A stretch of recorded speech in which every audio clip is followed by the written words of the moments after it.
जय गुरु जी, शुक्राना गुरु जी महाराज का लख लख शुक्राना और सारी संगत जी का भी शुक्राना। संगत जी जो भी संगत हमें लिखकर सत्संग भेजती है, उन सारी संगत का हमें रिक्वेस्ट थी कि हम जिस तरह से सत्संग को लिखकर भेजते हैं, प्लीज आप उसी तरह से उसका पढ़कर सारी संगत से सुनाया करें। तो संगत जी, पहले हम ऐसे करते थे कि जैसे कोई संगत हमें लिखकर भेजती है कि मैं गुरुजी के साथ इस वर्ष में जुड़ी, तो हम बोलते थे कि आंटी जी गुरुजी के साथ इस वर्ष में जुड़ी। लेकिन संगत जी, अब आगे से जो भी संगत हमें सत्संग लिखकर भेजेगी, तो हम उसे उसी तरह से पढ़कर सारी संगत जी के साथ शेयर करेंगे, ताकि उसमें उनके भाव भी उन्हें फील हो सके।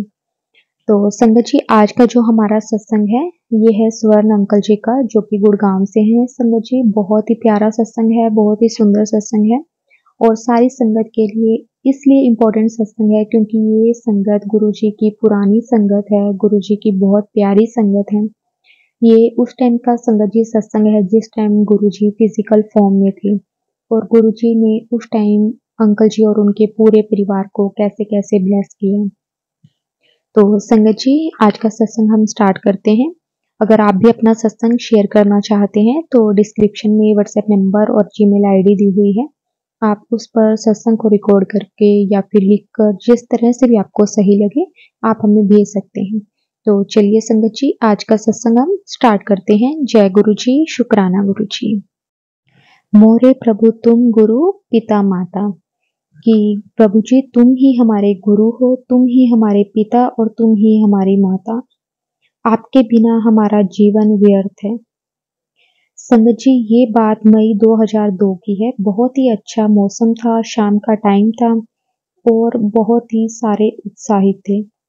हम सब गुरु जी के साथ पर्वतों में स्थित नैनीताल से 21 किलोमीटर दूर रामगढ़ जा रहे थे, जहां पर एक भक्त का विश्राम भवन था। सारी संगत तैयार थी, सामान भी लद गया था। 2 बसें और कुछ कारें अंपायर स्टेट के बाहर खड़ी प्रस्थान के लिए तैयार थी। गुरुजी के संकेत पर संगत ने बसों में प्रवेश किया। गुरुजी समय एक बस में चढ़ गए। थोड़ी सी हलचल हुई क्योंकि सारी संगत गुरुजी वाली बस में चढ़ने के लिए उतावली थी। फिर बसें चल पड़ी। अगले दिन दोपहर 2 बजे हम रामगढ़ पहुंच गए। स्नान किया, भोजन किया, कुछ देर विश्राम किया और हमारे साथ के आसपास के निवासी भी थे जिनको गुरुजी के आने की सूचना मिल गई थी। नैनीताल से आए एक भक्त जब गुरुजी को प्रणाम करने आए तो गुरुजी ने कहा, इनकी 3 पत्नियां हैं और इनको अभी तक भी संतान सुख नहीं मिला और ये संतान सुख चाहते हैं। सारे भक्त आश्चर्य में पड़ गए कि गुरुजी को इनके निजी जीवन के बारे में पहले से ही ज्ञान है। विवाह के 15 वर्ष बीत जाने पर भी उनको किसी भी पत्नी से संतान प्राप्ति नहीं हुई। अपनी पत्नियों के साथ वो रोज गुरुजी के दर्शन के लिए आते थे। एक दिन गुरुजी द्वारा उनके अकेले आने का कारण पूछा तो उन्होंने उत्तर दिया कि उनकी पत्नी सिर और पेट दर्द के कारण नहीं आ पाई। गुरुजी ने व्यर्थ का बहाना बताया और कहा कि उनकी पत्नी गर्भवती हो गई है।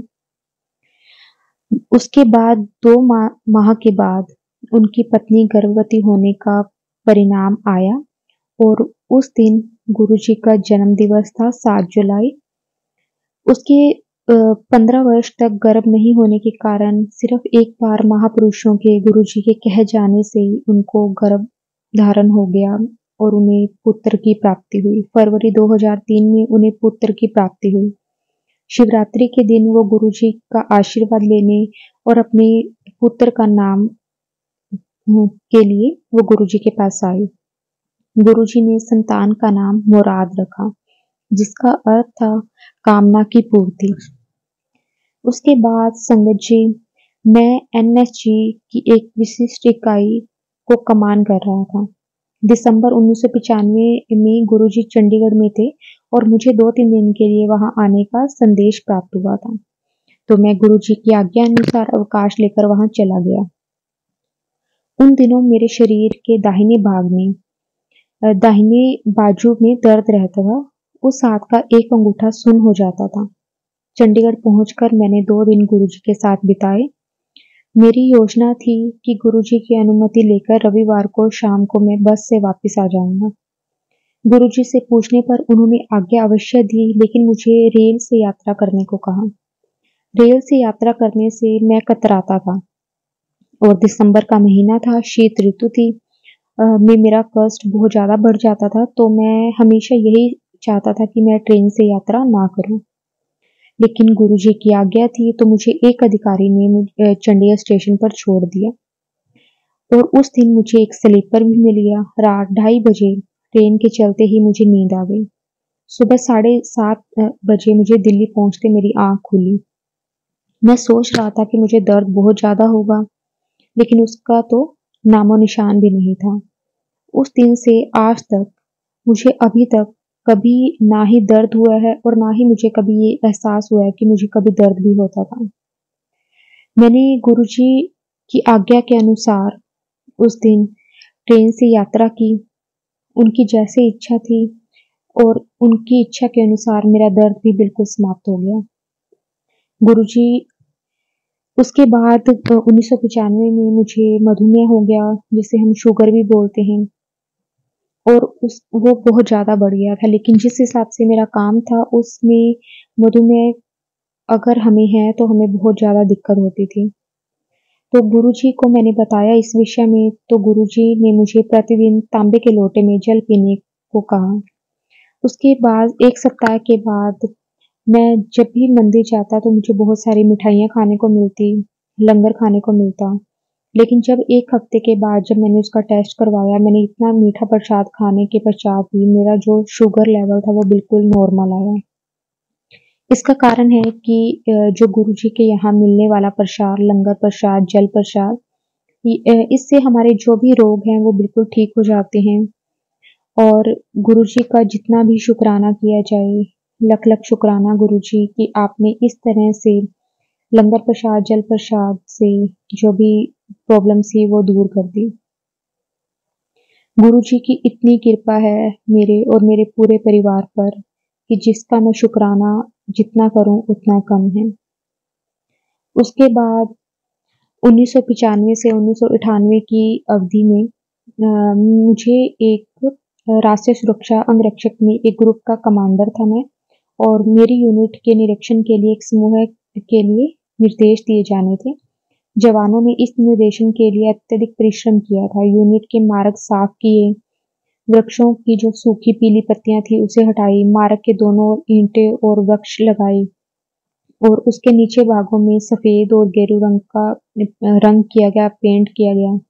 पूरी यूनिट निरीक्षण के लिए तैयार थी और ऐसा ही उम्मीद लगाई जा रही थी कि सबको शाबाश ही मिलेगी। शाबाश की पूरी आशा चल रही थी। लेकिन उसी दिन प्रातः मैं दिल्ली से मानसरोवर जा रहा था, अचानक वर्षा होने लगी और थोड़ी ही देर में वो इतनी ज्यादा मूसलाधार हो गई।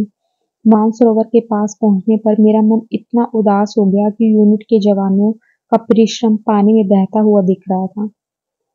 मैंने गुरुजी से प्रार्थना करी कि ऐसा ना हो। यूनिट के मुख्य द्वार में प्रवेश करते ही मैं एकदम आश्चर्यचकित रह गया कि यूनिट में वर्षा ही नहीं थी। मेरे कर्मचारियों ने बताया कि चारों तरफ बहुत ज्यादा वर्षा हो रही है, लेकिन यूनिट बची हुई है। उस वक्त मैंने गुरुजी का इतना शुक्राना किया कि एक बार भक्त की प्रार्थना से गुरु कृपा प्राप्त हो गई थी।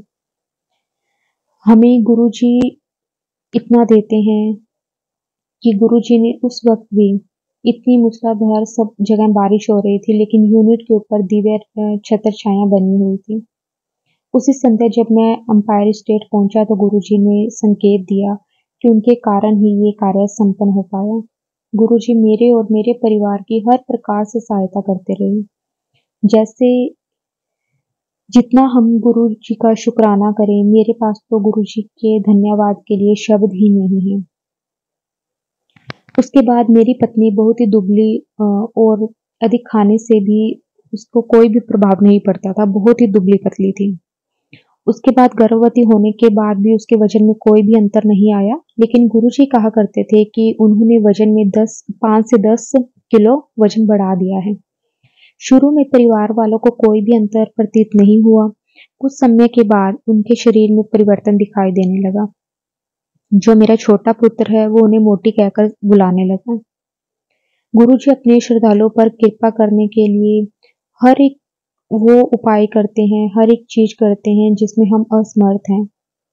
हम तो व्यर्थ की चिंताओं में डूबे रहते हैं। गुरुजी हमारे भूत, हमारे वर्तमान सबकी गुरुजी को चिंता है। गुरुजी अपने बच्चों को इतना प्यार करते हैं, उनका इतना ध्यान करते हैं। हम गुरुजी को जिस रूप में देखते हैं, चाहे हम पिता, माता, मित्र किस भी रूप में देखें, गुरुजी हमें उसी रूप में दर्शन देते हैं, उसी रूप में हमें संभालते हैं। गुरुजी अपने बच्चों का इतना ध्यान रखते हैं, उनका पालन पोषण करते हैं, लेकिन हमें गुरुजी का जो भी बात है उसकी हमेशा आज्ञा का पालन करना चाहिए। हमें फल की उपेक्षा कभी नहीं करनी चाहिए। अगर हम फल की उपेक्षा करते हैं तो हमें कुछ नहीं मिलता, लेकिन हम अगर सतगुरु पर ही सब कुछ छोड़ देते हैं तो हमें वो सब मिलता है जो चीज हम सोच भी नहीं सकते। सतगुरु को ही ज्ञान है कि उसके शिष्य के लिए क्या श्रेष्ठ है, उसके शिष्य को क्या चाहिए। तो क्योंकि गुरु जी शिव के रूप में हमें दर्शन देते हैं, गुरु जी साक्षात शिव हैं। गुरु जी अपने भक्तों के अंदर जो विष है उसे समाप्त कर देते हैं। गुरु जी अपने बच्चों का इतना ध्यान रखते हैं, हर पल उन्हें संभालते हैं। उसके बाद संगत जी एक छोटा सा सत्संग और है मेरी भांजी का। गुरु जी ने मेरी भांजे की किस तरह से रक्षा की, किस तरह से उसकी जान बचाई। मेरी भांजी हॉस्पिटल में एडमिट थी और उसका इलाज चल रहा था। उसकी अवस्था बहुत ज्यादा नाजुक थी। एम्पायर स्टेट जाते हुए मेरी बहन ने मुझे फोन किया और वह रो रही थी, परंतु वहां पर पहुंचकर मुझे गुरुजी को कुछ कहने का अवसर ही नहीं मिला। सब भक्तों के जाने के पश्चात गुरुजी हॉल में बैठे थे। उन्होंने कहा कि उसकी तबीयत ठीक नहीं है, अतः मैंने उसका उल्लेख करना अनुचित समझा। पर जब गुरुजी ने भावना के लक्षणों को विवरण आरंभ किया तो मैं अचंभे में पड़ गया और मुझे गुरुजी ने एक औषधि लाने को कहा। 1 घंटे के बाद रात्रि 1 बजे जब मैं औषधि लेकर पहुंचा तो उन्होंने उसे कूड़ेदान में फेंकने और मुझे पत्नी सहित जयपुर जाने को कहा। मैंने अपनी बहन को फोन किया तो पता चला कि मेरी भांजी भावना की तबीयत पहले से बहुत अच्छी है, बेटर है। उसका स्वास्थ्य में बहुत ज्यादा सुधार आ गया है। शाम तक घर वापस आ जाएगी। उसके जो भी लक्षण थे वो समाप्त हो गए थे, लेकिन फिर भी बहुत उदास थी। अगले दिन जब हम जयपुर पहुंचे मेरी पत्नी सहित, तो वो अपनी मामी को मिलते ही बहुत ज्यादा अच्छा महसूस करने लगी। उसमें बहुत परिवर्तन देखा गया। परिवार के सब घनिष्ठ संबंधों पर गुरुजी की इतनी कृपा है। गुरुजी इतना प्यार करते हैं, इतना संभालते हैं हमें। जब भी मैं गुरुजी के साथ चला हूँ, उनके दिव्य शरीर और चरणों से गुलाबों की सुगंध आती है। अगर आप उनकी संगत में बैठकर अपने आप को उनको समर्पित कर देते हो तो आपके शरीर से भी वही सुगंध आएगी। उनकी आभा का ऐसा प्रभाव है। हम नश्वर और उन अमर के मध्य इतना अंतर है जैसे प्रसंगों से स्पष्ट होता है। गुरुजी इतना प्यार करते हैं अपने बच्चों से। वह एक ही समय में अनेक स्थानों पर उपस्थित होते हैं और हमें फील भी करवाते हैं। मीलों दूर पति पत्नी के वार्तालाप को बता सकते हैं। इस देश के सब धार्मिक ग्रंथ उनके सागर जैसे विशाल अस्तित्व को थोड़ी सी व्याख्या मात्र है। रामचरितमानस का एक दोहा है, बिनु पंग चली सुनि बिन काना, कर बिनु करम करे विधि नाना। इसलिए कहते हैं कि हमें हमेशा गुरुजी, अपने आप को गुरुजी पर छोड़ देना चाहिए, गुरुजी पर समर्पण कर देना चाहिए। जो गुरुजी कर सकते हैं वो कोई नहीं कर सकता। गुरुजी अपने बच्चों का हर पल ध्यान रखते हैं, उन्हें संभालते हैं, उनकी रक्षा करते हैं। क्योंकि ये चीज मैंने खुद फील की हुई है कि जब जब मैं गुरुजी के साथ रहा हूँ, गुरुजी ने मुझे कितना संभाला है। गुरु जी के बिना हम कुछ भी नहीं हैं। जो गुरु जी हमें आशीर्वाद देते हैं, बस हमें मांगना नहीं चाहिए कभी भी गुरु जी से। हमेशा गुरु जी को मानना चाहिए। अगर हम गुरु जी को मानने लगें तो कोई ऐसी चीज नहीं है जो गुरु जी पूरी ना कर सकें। इसलिए हमें पूरा समर्पण भाव से गुरु जी, पूरा समर्पण भाव होना चाहिए हमारा गुरु जी पर। हमें कभी भी इधर उधर नहीं भटकना चाहिए, ना ही हमें कभी भी अपनी बात को दूसरों से करना चाहिए। जो भी बात है हमें सीधा डायरेक्ट कनेक्शन गुरु जी से बनाना चाहिए। जब गुरु जी फिजिकल फॉर्म में थे तो गुरु जी हमारे सामने होते थे, लेकिन हम उस टाइम फील नहीं कर पाते थे कि वो साक्षात शिव हैं, वो भगवान हैं। लेकिन आज आज एहसास होता है कि उस टाइम गुरुजी ने किस किस तरह से हमें ब्लेस किया था। तो सारी संगत जी, गुरुजी को प्यार करो। गुरुजी आपको ब्लेस जरूर करेंगे। जो आप चाहोगे वही आपको मिलेगा। गुरुजी पर सब कुछ छोड़कर देखो। गुरुजी को ही अपनी माता पिता भाई बहन दोस्त सब कुछ गुरुजी को समझो। तो गुरुजी आपके हर एक चीज को पूरा करेंगे, आपको ब्लेस करेंगे। तो आज का सत्संग मैं यही विराम करता हूँ। सारी संगत को जय गुरु जी, शुक्राना गुरु जी।